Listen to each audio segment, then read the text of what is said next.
जय श्री हरि। प्रिय भक्तों, आज बृहस्पतिवार का दिन है। श्रावण मास में बृहस्पतिवार का विशेष महत्व है। यह दिन भगवान विष्णु और गुरु बृहस्पति को समर्पित होता है। इस दिन व्रत और पूजा करने से घर में सुख समृद्धि, संतान सुख और वैवाहिक जीवन में शुभता आती है। आज की इस वीडियो में हम आपको सुनाएंगे सावन मास के बृहस्पतिवार की पावन कथा और आरती, जो नारी शक्ति, श्रद्धा और गुरु भक्ति का अद्भुत संगम है। आइए कथा सुनने से पहले एक बार भक्ति भाव से बोलिए, बृहस्पति देव की जय, श्री विष्णु भगवान की जय। अब सुनिए कथा। प्राचीन समय की बात है। भारतवर्ष में एक राजा राज्य करता था। वह बड़ा प्रतापी और दानी था। वह नित्य गरीबों और ब्राह्मणों की सेवा सहायता करता था। वह प्रतिदिन मंदिर में भगवान दर्शन को जाता था, लेकिन यह बात उसकी रानी को अच्छी नहीं लगती थी। वह न तो पूजन करती थी और न ही दान करने में उसका मन लगता था। एक दिन राजा शिकार खेलने वन को गए हुए थे, तो रानी और दासी महल में अकेली थी। उसी समय बृहस्पति देव साधु वेश में राजा के महल में भिक्षा के लिए गए और भिक्षा मांगी, तो रानी ने भिक्षा देने से मना कर दिया।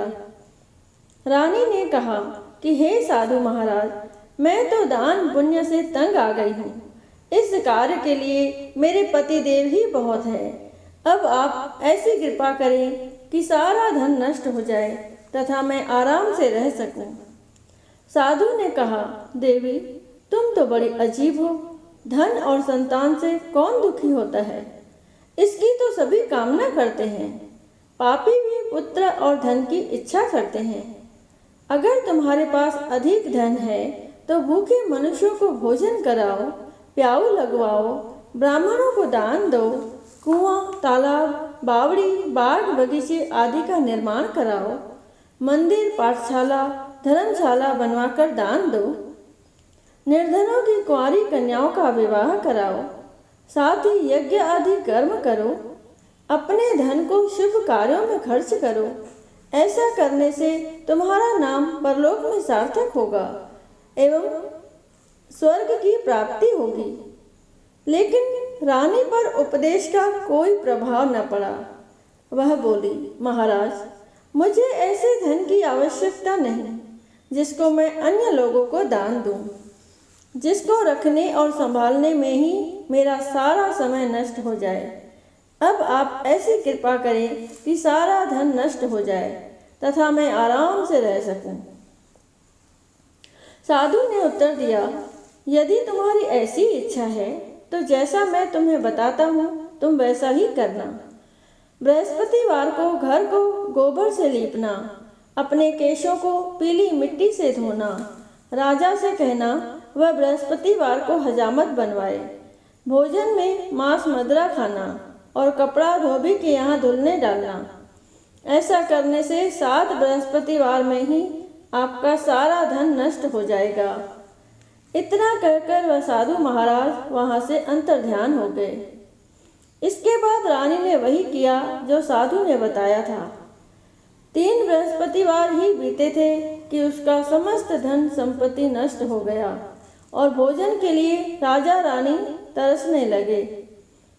तब एक दिन राजा ने रानी से कहा कि तुम यहाँ पर रहो, मैं दूसरे देश में चाकरी के लिए चला जाऊँ, क्योंकि यहाँ पर मुझे सभी मनुष्य जानते हैं, इसीलिए कोई कार्य नहीं कर सकता। देश चोरी परदेश भीख बराबर है। ऐसा कहकर राजा परदेश चला गया। वहाँ जंगल को जाता और लकड़ी काट कर लाता और शहर में बेचता। इस तरह जीवन व्यतीत करने लगा। इधर राजा के बिना रानी और दासी दुखी रहने लगी। किसी दिन भोजन मिलता और किसी दिन जल पीकर ही रह जाती। एक समय जब रानी और दासियों को 7 दिन बिना भोजन के रहना पड़ा, तो रानी ने अपनी दासी से कहा, हे दासी, पास ही के नगर में मेरी बहन रहती है, वह बड़ी धनवान है। तू उसके पास जा, 5 सेर बेझर मांग कर ले आ, ताकि कुछ समय के लिए थोड़ा बहुत गुजर बसर हो जाए। दासी रानी के बहन के पास गई। उस दिन बृहस्पतिवार था।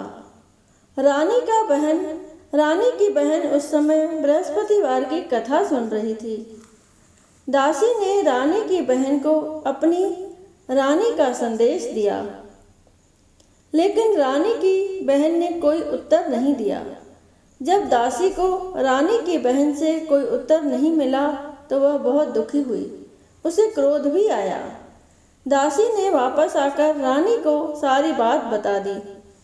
सुनकर रानी ने कहा कि हे दासी, इसमें उसका कोई दोष नहीं है। जब बुरे दिन आते हैं तब कोई सहारा नहीं होता। अच्छे बुरे का पता विपत्ति में ही लगता है। जो ईश्वर की इच्छा होगी वही होगा। यह सब हमारे भाग्य का दोष है। यह सब कहकर रानी ने अपने भाग्य को कोसा। उधर रानी की बहन ने सोचा कि मेरी बहन की दासी आई थी, लेकिन मैं उससे नहीं बोली, इससे वह बहुत दुखी हुई होगी। कथा सुनकर और पूजन समाप्त कर वह अपनी बहन के घर गई और कहने लगी, हे बहन, मैं बृहस्पतिवार का व्रत कर रही थी। तुम्हारी दासी गई, लेकिन जब तक कथा होती है तब तक न उठते हैं और न बोलते हैं, इसीलिए मैं नहीं बोली। कहो दासी, क्यों गई थी? रानी बोली, बहन, हमारे घर अनाज नहीं था। ऐसा कहते कहते रानी की आंखें भर आई। उसने दासियों समेत 7 दिन तक भूखा रहने की बात भी अपनी बहन को बता दी। इसीलिए मैंने दासी को तुम्हारे पास 5 सेर बेझर लेने के लिए भेजा था। रानी की बहन बोली, बहन देखो, बृहस्पति देव सबकी मनोकामना पूर्ण करते हैं। देखो, शायद तुम्हारे घर में अनाज रखा हो। पहले तो रानी को विश्वास नहीं हुआ, परंतु बहन के आग्रह करने पर उसने दासी को अंदर भेजा। दासी घर के अंदर गई तो वहाँ पर उसे एक घड़ा बेझर से भरा मिल गया। उसे बड़ी हैरानी हुई। उसने बाहर आकर रानी को बताया। दासी रानी से कहने लगी, हे रानी, जब हमको भोजन नहीं मिलता तो हम व्रत ही तो करते हैं। इसीलिए क्यों न इनसे व्रत और कथा की विधि पूछ ली जाए। हम भी व्रत किया करेंगे। दासी के कहने पर रानी ने अपनी बहन से बृहस्पतिवार व्रत के बारे में पूछा। उसकी बहन ने बताया, बृहस्पतिवार के व्रत में चने की दाल, गुड़ और मुनक्का से विष्णु भगवान का केले के वृक्ष की जड़ में पूजन करें तथा दीपक जलाएं और कथा सुनें। उस दिन एक ही समय भोजन करें। भोजन में पीले खाद्य पदार्थ का सेवन जरूर करें। इससे गुरु भगवान प्रसन्न होते हैं, अन्न, पुत्र और धन का वरदान देते हैं, साथ ही सभी मनोकामनाएं पूर्ण करते हैं। व्रत और पूजन की विधि बताकर रानी की बहन अपने घर लौट गई। रानी और दासी दोनों ने निश्चय किया कि बृहस्पति देव भगवान का पूजन जरूर करेंगे। 7 रोज बाद जब बृहस्पतिवार आया तो उन्होंने व्रत रखा। घुड़साल में जाकर चना और गुड़ बीन लाई तथा उसकी दाल से केले की जड़ तथा विष्णु भगवान का पूजन किया। अब पीला भोजन कहाँ से आए? दोनों बड़ी दुखी हुई, परंतु उन्होंने व्रत किया था, इसीलिए बृहस्पति देव भगवान प्रसन्न थे। एक साधारण व्यक्ति के रूप में वे 2 थालों में पीला भोजन लेकर आए और दासी को देकर बोले, हे दासी, यह भोजन तुम्हारे और तुम्हारी रानी के लिए है। इसे तुम दोनों ग्रहण करना। दासी भोजन पाकर बहुत प्रसन्न हुई। उसने रानी से कहा, चलो रानी जी, भोजन कर लो। परंतु रानी को भोजन आने के बारे में कुछ भी नहीं पता था। इसीलिए उसने कहा कि जा, तू ही भोजन कर, क्योंकि तू व्यर्थ में हमारी हंसी उड़ाती है। तब दासी ने कहा, एक व्यक्ति भोजन दे गया है। तब रानी ने कहा, वह व्यक्ति तेरे लिए ही भोजन दे गया है, तू ही भोजन कर। तब दासी ने कहा, वह व्यक्ति हम दोनों के लिए 2 थालों में सुंदर पीला भोजन दे गया है। इसीलिए मैं और आप दोनों ही साथ साथ भोजन करेंगे। यह सुनकर रानी बहुत प्रसन्न हुई और दोनों ने गुरु भगवान को नमस्कार कर भोजन किया। उसके बाद से ये प्रत्येक बृहस्पतिवार को गुरु भगवान का व्रत और पूजन करने लगी। बृहस्पति भगवान की कृपा से उनके पास धन हो गया, लेकिन रानी फिर पहले की तरह आलस्य करने लगी।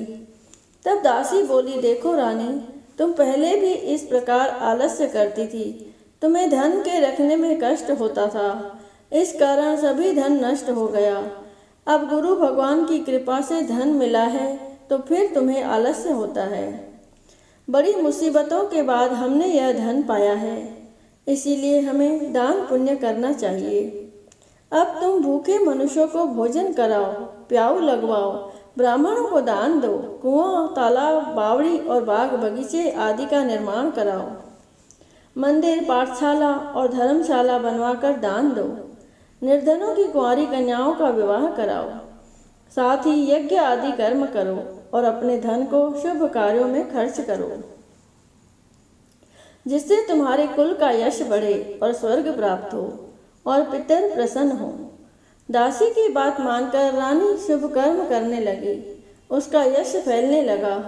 एक दिन रानी और दासी आपस में विचार करने लगी कि न जाने राजा किस दिशा में होंगे, न जाने राजा किस दशा में होंगे।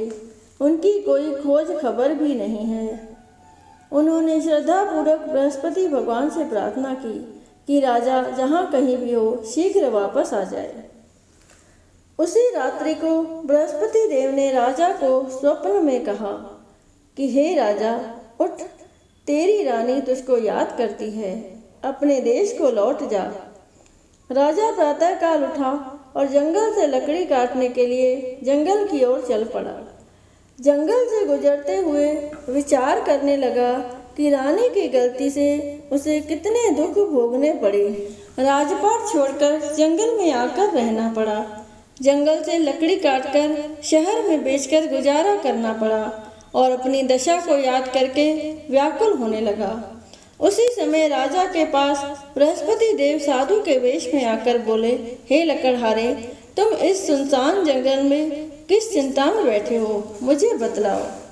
यह सुन राजा के नेत्रों में जल भर आया।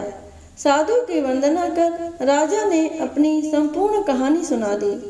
महात्मा दयालु होते हैं। वे राजा से बोले, हे राजा, तुम्हारी पत्नी ने बृहस्पति देव के प्रति अपराध किया था, जिसके कारण तुम्हारी यह दशा हुई। अब तुम चिंता मत करो, भगवान तुम्हें पहले से अधिक धन देंगे। देखो, तुम्हारी पत्नी ने बृहस्पतिवार का व्रत शुरू कर दिया है। अब तुम भी बृहस्पतिवार के व्रत में चने की दाल, गुड़ और मुनक्का से विष्णु भगवान का केले के वृक्ष की जड़ में पूजन करो तथा दीपक जलाकर कथा सुनो। उस दिन एक ही समय भोजन करना, लेकिन भोजन में पीले खाद्य पदार्थ का सेवन जरूर करना। भगवान तुम्हारी सब मनोकामनाओं को पूर्ण करेंगे। साधु की बात सुनकर राजा बोला, हे प्रभु, लकड़ी बेचकर तो इतना पैसा नहीं बचता जिससे भोजन के उपरांत कुछ बचा सकूं। मैंने रात्रि में अपनी रानी को व्याकुल देखा है। मेरे पास कोई साधन नहीं जिससे उसका समाचार जान सकूं। फिर मैं कौन सी कहानी कहूँ, यह भी मुझको मालूम नहीं है। साधु ने कहा, हे राजा, मन में बृहस्पति भगवान के पूजन व्रत का निश्चय करो, वे स्वयं तुम्हारे लिए कोई राह बना देंगे। बृहस्पतिवार के दिन तुम रोजाना की तरह लकड़ियां लेकर शहर में जाना। तुम्हें रोज से दोगुना धन मिलेगा, जिससे तुम भली भांति भोजन कर लोगे तथा बृहस्पति देव की पूजा का सामान भी आ जाएगा। राजा ने ऐसा ही किया और उसको मनवांछित फल की प्राप्ति हो गई। इस प्रकार जो भी यह कथा पढ़ता या सुनता है, उसके सभी मनोरथ पूरे होते हैं। बोलिए बृहस्पति देव की जय। बोलिए लक्ष्मी नारायण भगवान की जय। आइए सभी मिलके बृहस्पति देव की आरती करें।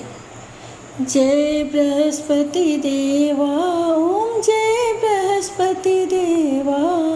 शन शन भोग लगाऊं, शिन शिन भोग लगाऊं कदली फल मेवा। ओम जय बृहस्पति देवा। तुम पूर्ण परमात्मा तुम अंतर्यामी, स्वामी तुम अंतर्यामी। जगत पिता जगदीश्वर, जगत पिता जगदीश्वर, तुम सबके स्वामी। ओम जय बृहस्पति देवा। चरणामृत निज निर्मल सब पातक हरता, स्वामी सब पातक हरता। सकल मनोरथ दायक, सकल मनोरथ दायक, कृपा करो भरता। ओम जय बृहस्पति देवा। तन मन धन अर्पण कर जो जन शरण पड़े, स्वामी जो जन शरण पड़े। प्रभु प्रकट तब होकर, प्रभु प्रकट तब होकर, आकर द्वार खड़े। ओम जय बृहस्पति देवा। दीन दयाल दयानिधि भक्तन हितकारी, स्वामी भक्तन हितकारी।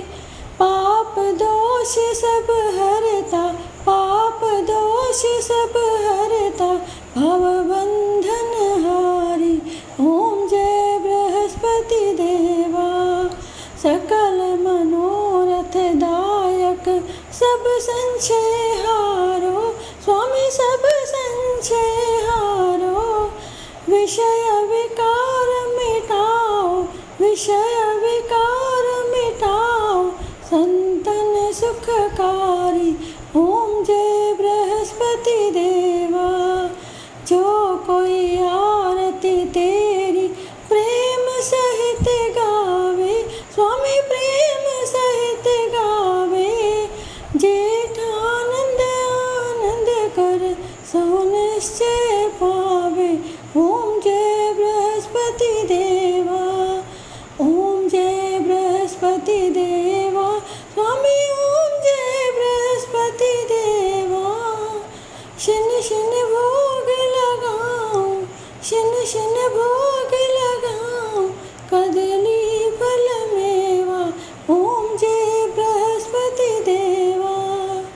सभी बोलो विष्णु भगवान की जय, बोलो बृहस्पति देव भगवान की जय।